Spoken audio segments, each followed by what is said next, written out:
Assalamualaikum adik-adik. Jom cuba jawab soalan berikut. Antara yang berikut, yang manakah syarat wajib solat? Alif, Islam. Ba, masuk waktu.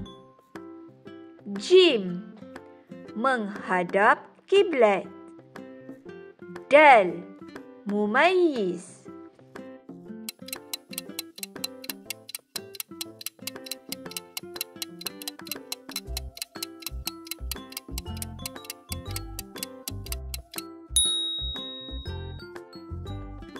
Letakkan jawapan adik-adik di ruangan komen.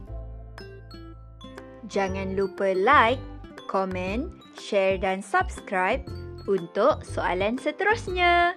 Assalamualaikum.